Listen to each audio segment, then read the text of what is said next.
Welding and Black History. Hello, family. My name is Joe Brown, aka Black Feniks, and I am the owner of HogOn Welding and the founder of HogOn Welding University. And I wanted to talk to you about welding and Black History. I wanted to put both of those together because this month is Black History Month, which most people tend to only celebrate it this month. I like to celebrate it 365 because we need to be aware of who we are as African Americans, Black natives, Israelites, whatever you choose to call yourself in America or overseas, but especially in America because we have went through so much history when it comes to slavery and not knowing who we are as a people. Things that they would not teach you in a school, they do not teach you in college. You might get a little bit more depth information once you start getting into specific classes that actually make you learn and go read something and think outside of the box. I think that it's very important that we learn more about history because if we don't know where we're being, family, it's going to be hard to know and determine where we're going. And that's one thing that I had learned being independent, being a Black native in America, doing my process. You know, I was actually born in Little Rock, Arkansas, and I was raised in Southeast Arkansas, in McGee, Arkansas City, and Reed. And I was also raised in Denver at Montbello. So shout out to all my family in Denver, Montbello area. Salute, salute. Just wanted to talk and put some highlight on my Southern upbringing because I was very, very, very ignorant growing up. Didn't have a lot of knowledge on of self. You know, most of the things that once I think about it now was just all wrapped around survival. It wasn't why we was in the situation. It was just how to survive the situation. And I think a lot of us come from situations where we never really look at nothing but how to survive, how to survive, how to survive. And I wanted to talk about the welding because welding was actually a tool and it is a white trade. It was introduced in, I believe it was in the Soviet Union in Germany around there where they actually started introducing the arc welding. And then the Americans got it, some scientists got it when it, transferred over when we started doing it in World War II.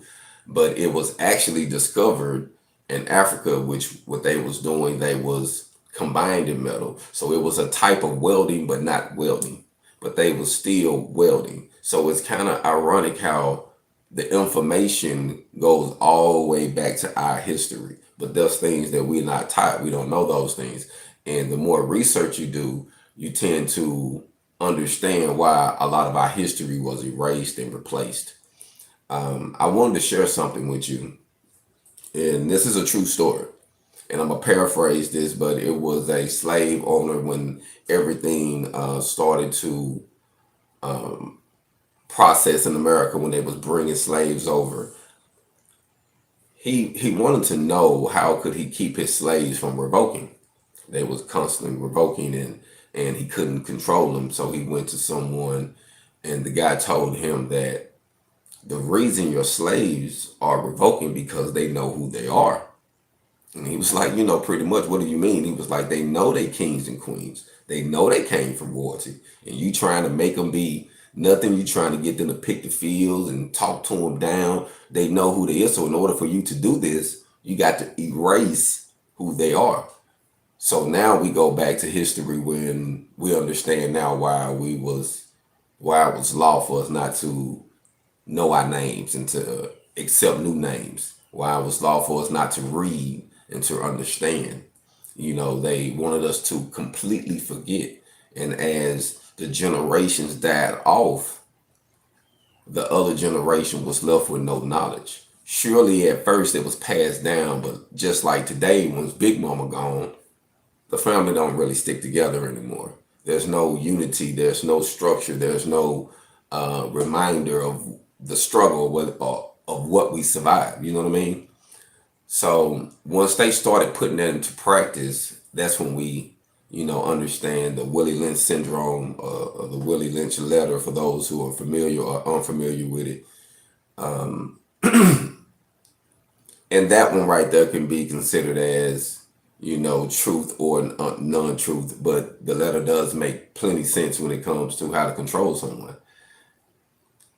And one thing that I learned about welding is it's a trade. Like once you was freed from slavery, a lot of slaves stayed on the plantation because they only knew how to do certain work. So they felt like, man, if I get out here, what I'm going to do to get money? So that's when the sharecropping come in. Well, you get your own spot, but you work for us. You see what I'm saying? So, and then a lot of it was we didn't have skills. And a trade like welding can open up so many doors for us, family, that it's it's literally unlimitless to what you can do. I mean, you don't have a sky. They say the sky's a limit. Now, you really don't have a limit. It's all based on the person and on the ground because welding is a universal trade. And the cool thing about it is it can cross over to the carpentry field, to the electricity field. It can cross over to the plumbing field. It can cross over to um, the repair field. It can cross over to the engineering. I mean, all the major trades, HVAC, all the major trades can have something to do with welding. So the cool thing about it is you can actually learn that coming from a plantation, so to speak, and go somewhere and build your kingdom. Build your financial stability to get yourself going. And it's ironic to me now that I think about it, how I came from the cotton fields and I learned a trade like welding that literally family took me around the U.S. I traveled from South Carolina to Washington welding, after doing 10 years in prison, being introduced to welding by my mom while I was incarcerated. So, it's humbling now to see how that trade got me off the plantation, family, because you have to, in order for you to really think bigger, you have to leave the small area, especially from rural areas. I have a nephew, man, from Mississippi. I call him a nephew. When he first broke off from his mom, I think he said he was 22, 23 at the time. And you could tell he was used to being around his mom and his family, man. He'll ask some questions that me and my wife will laugh. We in Phoenix and we like, man, you grown, man. There's certain things you got to, but you can tell that he was sheltered, and that's what we tend to do to our kids, and instead of preparing them, we want to shelter them and cripple them. So once they get out into the world, they'll feel like they got to have you to survive, when the goal was to get your child up and bold enough with information where they can be able to take care of themselves, but not only just take care of themselves, but you prepare something for them. So the legacy of us sending our kids out into the world also has been misconstrued. I feel like we've been given a lot of misguided information from high schools and colleges, and you got to think all of these systems was designed to, if you think about it now, was to create and turn a person into a slave of the system. Most high schools teach kids how to get a job. If you're real smart, you get a real good job, and if you're not real smart, you get an okay job.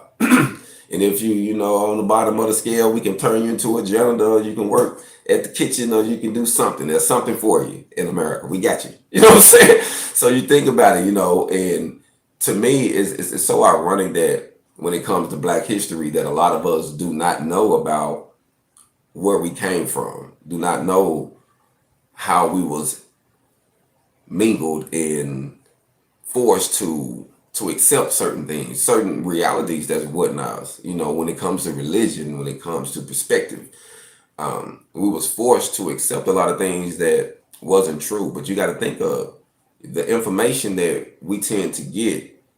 You getting it from someone who oppressed you, so you can't think you're going to get some organic information from someone that whole motive was to oppress you. So you have to do some soul searching yourself. And it's so good that the internet is out now, because it's so much information we can gain from doing a little research, learn about our Black history, learn about our culture, actually going back and seeing why things are the way they are. And I always like to say this: don't get bitter, get better. Use this information to make you grow, to help your family, to guide you. But don't get bitter because, I remember being young, being a teenager before, probably 13, 12, 13, when I first watched the movie Roots. And I'm not going to lie to you, family. I watched that movie Roots when I was like 12 or 13. And it made me want to go fight some white people. I'm not gonna lie. It made me just want to go beat somebody up. Like, man, these folks was evil. Like, I remember being mad. Like, it literally made me mad. My mom told me, she was like, yeah, things was messed up, but we can't be mad like that. But it made me mad like that. I'm gonna be honest with you. Like, watching that as a kid, like, I couldn't understand it. Like, why would someone do that? And then even to this day, growing up and being in the rural areas of McGee and Arkansas City, you see certain things and you relate it back to, oh, now I understand why they do that. Now I understand why that happened. But being young, you don't fully understand. And that's why I say get better and not bitter. But once you gain certain information, it will make you angry. You know, I like to relate it to the incident of Christ walking into the temples. He got angry and threw these. Nah, this ain't what you do. So it's a time and season for everything. So it's okay to be angry, but you don't want to go to sleep on it, become bitter. So use the information of your black culture to increase who you are, to know where you're going. We know that this system isn't equal. We know that we had more black power in America before it was segregation was introduced. Dr. King said himself that he believed he has led his people into a burning house.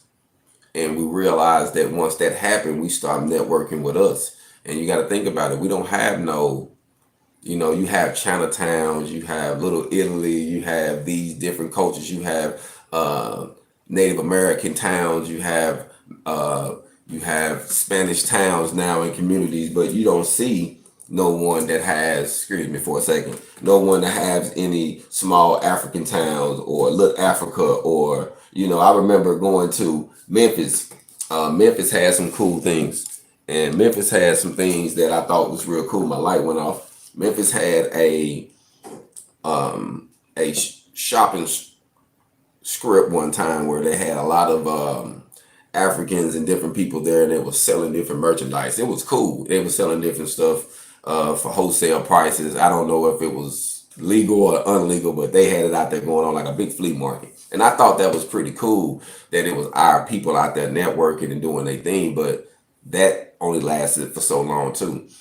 So I think that, for us to build something of value and be okay to saying that, oh, this is black owned. Oh, yes, I'm cool with networking with all people, but this is a black owned. We're for building our black community. It's almost like it's taboo. Most people don't even want to say that. They feel like if they do that, then they're going to cut off some of their endorsements or sponsorships or, I think that we get so watered down with trying to fit in that we forget to be us.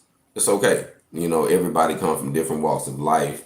So, I have learned different things from being raised in the South and from traveling. So being back here now, I'm in McGee, Arkansas, in my hometown, in my mom's house. And being down here is humbling because I notice how it has been detrimental to some of the individuals who never left here. I can tell that by them never leaving here, it caused them not to grow, and they only think a certain way, and they only believe certain things can be done in certain ways, and it just shows me the slave mentality.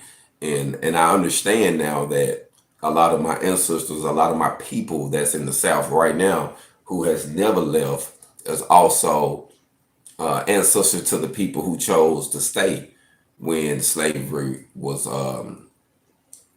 actually abolished. So, we do know that some slaves chose to stay on the plantation. So I can honestly say that I know that my family was part of those, part of my family was part of that and part of my family wasn't. So I understand the reality of knowing where I come from and not knowing, not knowing is a big thing. I remember someone saying when I was incarcerated, knowing is half the battle. And literally it is, family. Like once you know, you can actually start making better moves.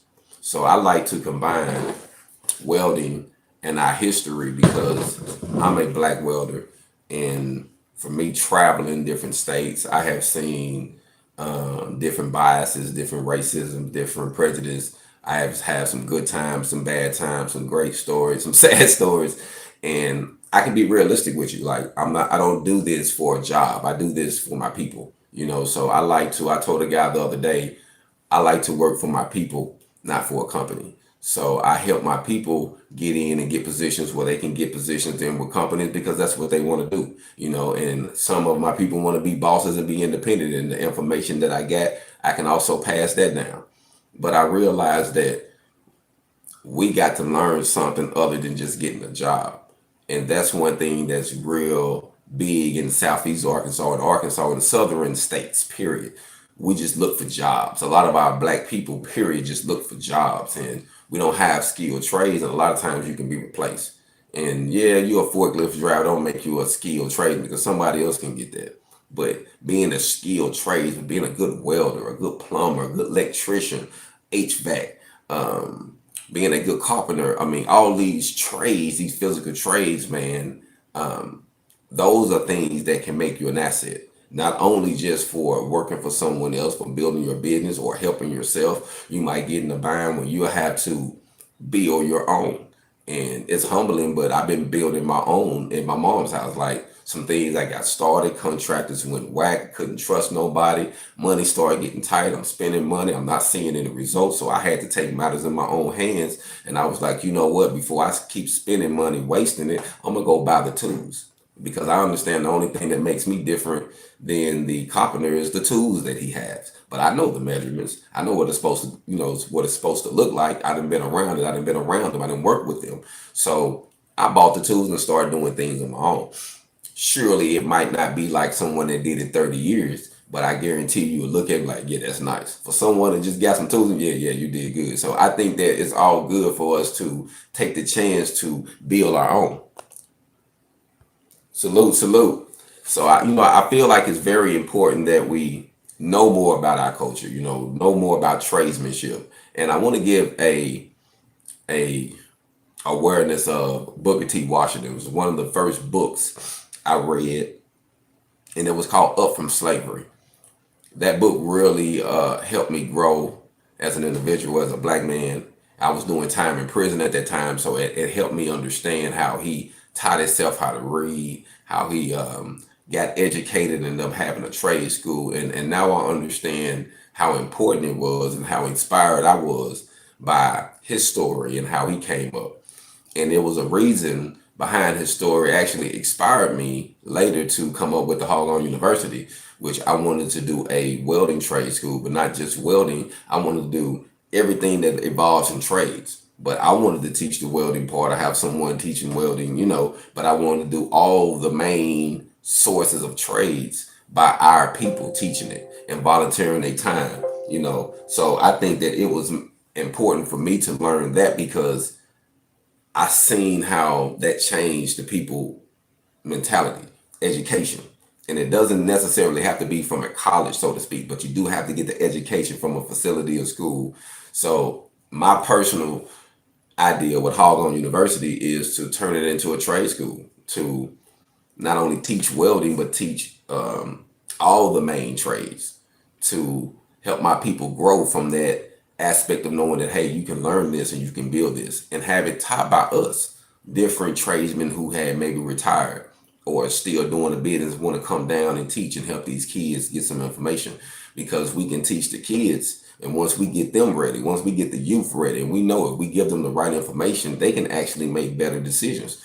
We wasn't given this information. And some of the information that you get once you start learning history, once you start learning tradesmanship, it's going to be a little rough. It's going to be some things you have to swallow. And that's just what life will find the truth and building yourself. When you're changing, it's going to be a little uncomfortable at times.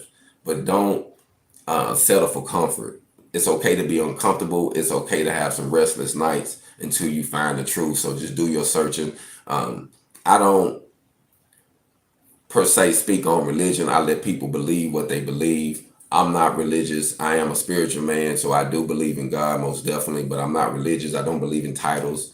so I don't get caught up in all of that. So, I just like to help my people. So if you black or got African American and you was born here, I like to help mine, and everybody else. Just like, it's funny how people tend to say, man, you just for the black people, you got to think. When Jesus came down, he said, I came to help the Jews. And once the Jews rejected him, he said, I'm helping the Gentiles and and everybody else on the outskirts. I'm helping everybody. If they don't want the word, I'm giving it to everybody. But the word was specifically to save a specific people first. So, I think that we get caught up with the main media, with not wanting to be a certain way, with wanting to say, oh man, I can't be this way because someone gonna judge me.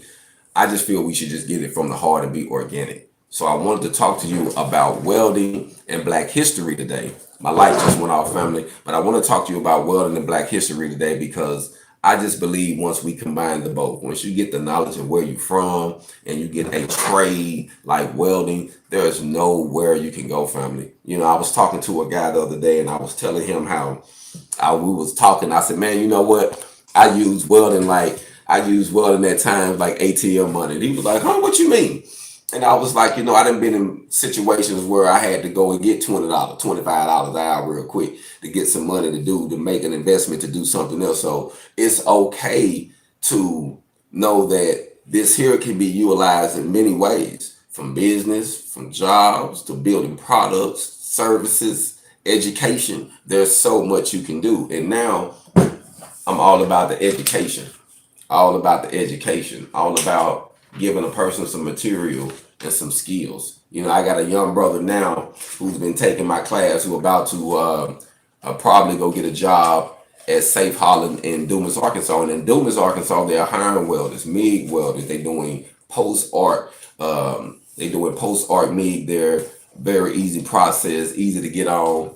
But I really feel like for those in the area who don't know how to weld, I'm here, and I could actually help you get on in this area. So for those who are looking to get some employment, if you're in Southeast Arkansas, I am building my independent welding school, and it will be called HogOn University. So I just wanted to give that a shout out because I know it's a lot of people in these local towns, from Deramar, from Lake Village, from Portland, from Montrose, from Reed, Dumas, Gould, Mitchellville, all these little towns, Monticello, El Dorado, all my little towns, Fordyce, everybody that's around Wilmart. I'm giving shout out to all my little towns. Hey man, I'm here. If you're trying to learn some independent welding, I want to be able to help you. There's a lot of black brothers right now I have noticed that's incarcerated, who's getting out, and who need a skill, man. Who try to get a job and they do the job thing for a minute and then it don't work out and they back to the trap.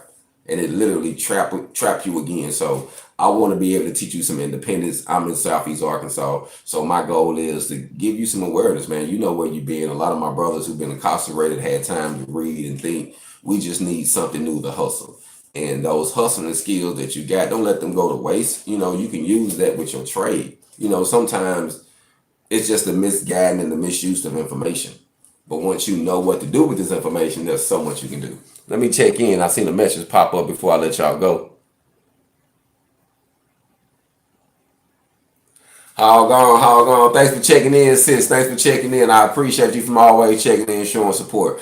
And you know what? I like to say this, man. One thing that I learned in my journey, that when you travel and you see other Americans and you witness other people, other groups, you understand that racism doesn't exist in everyone. Everyone wasn't taught that. But one thing I can say, racism is taught from a child.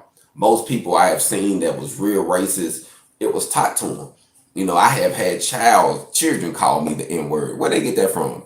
They parents. And I have been places where people like, nah, man, they was white like this paper. And they were like, nah, I ain't like that. Some of the best people I ever met. I sit at their table, they sit at mine. So I don't judge people due to what they look like physically. I have learned to judge people by their hearts, by their characteristics, by their actions. And actions always speak louder than words. And if a person owns some BS, it's not hard to find. It's not hard to tell. So I like to speak organically. I like to salute and help all my people. I have welding students that come in. I have top welding students that has been Spanish, white Americans, Native Americans, African Americans, you know what I mean? Like I like to help people, man, you know what I mean? And I like to help those who are hungry because there's something about a hungry spirit, especially those who are hungry and grateful because they'll remember you. You know, you help them and you put them in a position where they was able to feed their families and change their lives, and they gonna come back like that one leper did when Christ healed the 10 lepers. One came back and said, "What can I do for you? How can I help you?" And he just said, "Hey man, go out and help someone else. Tell them what I did for you." You know what I mean? That's what we should do for our people. That's why I'm here in Southeast Arkansas. So I want to give a shout out those who don't know me or not aware of my website is HogOn2017.com. That's HogOn2017.com for those who been interested in getting some of the gear. It is on Amazon. Just put in HogOn Welding. You can get some of the HogOn gear. I got zip hoodies. I got regular hoodies, t-shirts, long sleeves, whatever you want. You can go to Amazon and you can be able to purchase any of the gear, or you can visit the website and it'll take you directly to where you need to purchase the gear. So I appreciate those who've been checking in. Like I say, this year, man, our goal is to grow, grow, grow. Our goal is to teach. So I'm right now. I made a small GoFundMe to actually teach 10 welders to get them equipped with MIG welding, flux core welding, with some fabrication. And we're trying to do that. We're trying to do 10. And we're saying that this education is for 10 people. It's $1,000 a student. And that's just not only to teach them, but we also getting them their welding equipment. We getting their jackets, their hoods, everything, their gloves, everything they need. So once they jump off into the field, they can actually have what they need. And it's nothing like showing up at the first day of school with a new pair of shoes. And I know you know what I mean by that, especially coming from rural areas. I remember times where, man, I didn't have everything that, you know, everybody else had. I remember one of my best friends ended up seeing me at a store one time, and I got to share this story before I let y'all go. I was about $10 shy to get some Nikes, and if not, I had to get some off-brand shoes. And my guy gave me some of his shoe money. He had a little bit bigger allowance than I had, and he gave me $10 or $15 and helped me get a pair of Nikes when I was in the middle school. And I never forget that, man. Shout out to Groove Thing. Shout out to Groove Thing, man. My big homie, man. I love him to death. We don't talk that much, man, but it's still my partner. Sometimes people help you, man, in situations where you never forget.